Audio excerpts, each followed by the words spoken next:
Salut, c'est Pauline. Salut, c'est Céline. Alors aujourd'hui, on en est à la vidéo 6.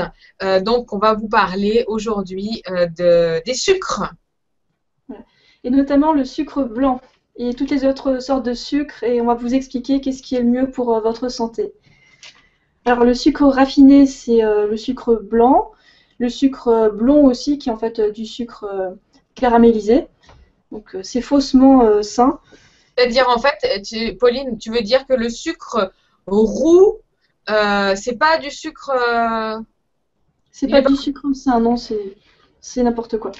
Il vaut mieux utiliser de la cassonade ou du rapadura, enfin des vrais sucres bruns qui sont vraiment plus complets et qui n'ont pas été raffinés par des processus chimiques. En fait, le sucre roux, d'après ce que j'ai compris, c'est le sucre blanc qui est recaramélisé, c'est ça? C'est ça, ouais.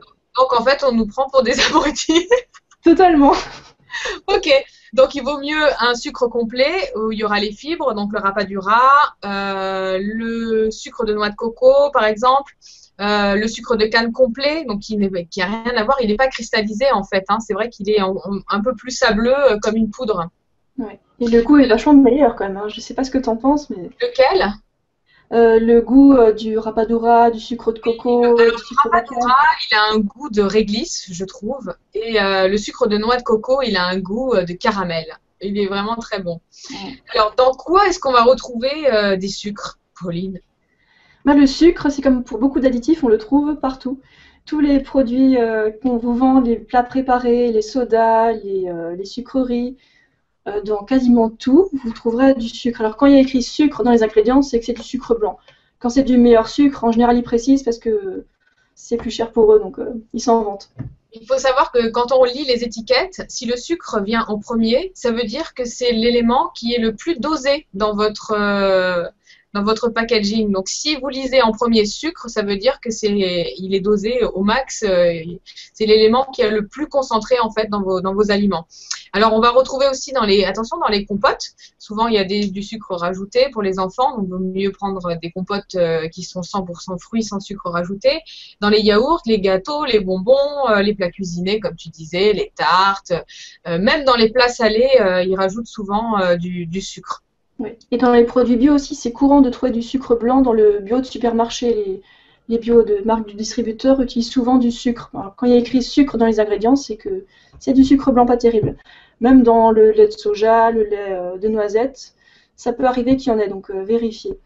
Alors pourquoi est-ce qu'on a tendance, pourquoi est-ce qu'on aurait besoin d'éviter le sucre blanc pour être en meilleure santé? Alors, Pourquoi? pourquoi on évite le sucre blanc? Tout simplement parce que le corps déjà s'habitue à ce sucre-là et devient complètement addict à ces sucres blancs et on le devient depuis tout petit en fait, dès notre plus jeune âge, on devient complètement accro. Ils considèrent ça quasiment comme une drogue qui est légale. Donc le sucre, le sucre qui est extrait en fait de son origine n'a aucun bénéfice pour le corps. Déjà, il est dépourvu de fibres, il n'y a aucune vitamine, il n'y a rien, il n'y a pas de minéraux, il y a pas d'antioxydants, il n'y a rien, c'est du sucre et pur et que le corps en fait a vraiment ne doit pas traiter à l'état qu'il est. Il vaut mieux des glucides sous forme de fruits, sous forme entière plutôt qu'un sucre qui a été en fait extrait et c'est exactement pareil pour le fructose. Je le mets sur le même plan que le sucre blanc parce qu'il est extrait du fruit et l'organisme ne peut pas le traiter à l'état qu'il devrait être si on le prenait à l'état de fruit. Voilà. Donc quand on purifie trop, on fabrique un poison en fait, hein. Voilà, parce que notre corps n'est pas prêt à le traiter, comme tu disais. Et donc on va essayer de le remplacer ce sucre blanc maintenant, qu'on sait qu'il n'est pas bon. On va le remplacer par les sucres qu'on a cités avant. Donc Oui. rapadura, sucre de canne, sucre de fleur de coco. Bon, tous ces sucres-là, ils sont cuits. Mais bon, maintenant qu'on le sait. Et il y a aussi le sirop d'agave qu'on peut trouver en substitut. Ouais, en sachant que le sirop d'agave, il faut pas trop en consommer parce que ça crée des problèmes quand même au niveau du foie. C'est très très concentré. Donc si on le prend de qualité crue, c'est quand même un petit peu moins nocif, mais il vaut mieux éviter pour moi le sirop d'agave et préférer des sucres comme on a cité tout à l'heure. Et également, on peut aussi utiliser pour sucrer des fruits secs, des dattes ou des abricots secs ou des raisins secs. Ça a un pouvoir très sucrant et quand même ça reste un sucre qui est dans sa forme entière. Et ce qui est mieux, qu'on va dire, pour l'organisme, ce serait de les réhydrater avant de les consommer. Et on a aussi les feuilles de stevia qui peuvent être pas mal, mais juste attention aussi aux feuilles de stevia parce que maintenant c'est devenu à la mode et donc les lobbies, on va dire, ont mis la main dessus et comme les champs de stevia ne sont pas assez grands pour répondre à toutes les demandes de cette plante qui a été découverte il n'y a pas très longtemps, on la fabrique de synthèse dans des laboratoires, donc c'est quand même assez dommage. Il vaut mieux aller les prendre de manière naturelle. Ah, le stevia, moi j'aime pas ça du tout, ça a le goût de l'aspartame, je sais pas. Je trouve ça un Ouais, peu- il y a un goût très particulier. C'est vrai que ça a un petit peu ce goût de l'aspartame. En parlant de l'aspartame, on peut faire un petit aparté aussi dessus, si tu veux, Pauline, parce que c'est quand même un gros sujet, l'aspartame, et c'est quand même quelque chose qui est assez dangereux et qu'on retrouve dans beaucoup de produits. Ouais. Donc surtout ceux qui sont light, méfiance quoi. Ouais, attention aux produits light et attention parce que l'aspartame aussi peut être noté soit aspartame, soit E, je ne sais plus combien si tu te souviens, Pauline, le E. Là je sais plus, j'ai pas le livre de Corinne Gouget sous la main là. C'est sur les Euh, additifs alimentaires. mais je sais pas où il est non plus, je l'ai pas prévu, mais on vous le dira à la prochaine vidéo, à la limite, où est-ce qu'on peut retrouver de l'aspartame. Voilà. Sous quelle Donc forme.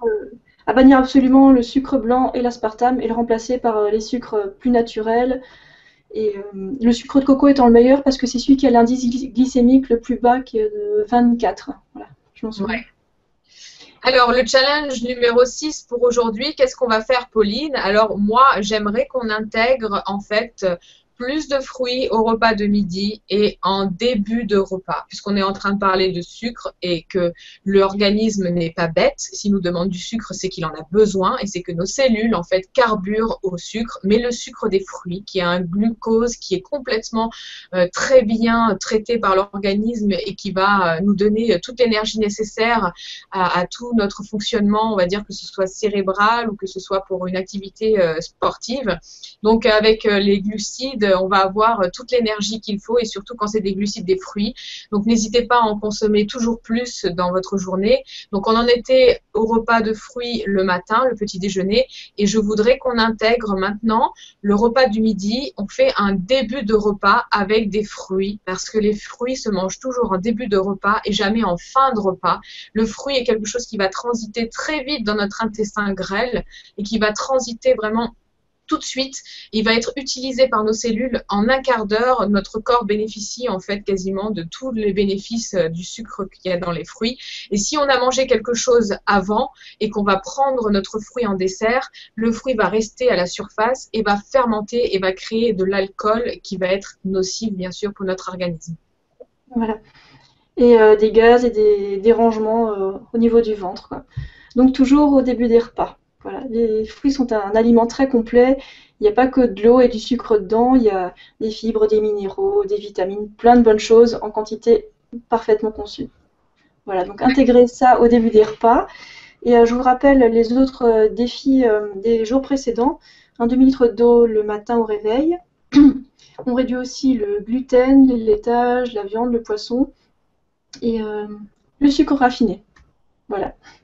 Voilà, parfait. Donc, petit déjeuner de fruits le matin et repas du midi où on intègre plus de fruits avant son repas pour commencer tranquillement une transition. Voilà, je vous dis à demain et puis on se retrouve pour la vidéo numéro 7 demain. Au revoir!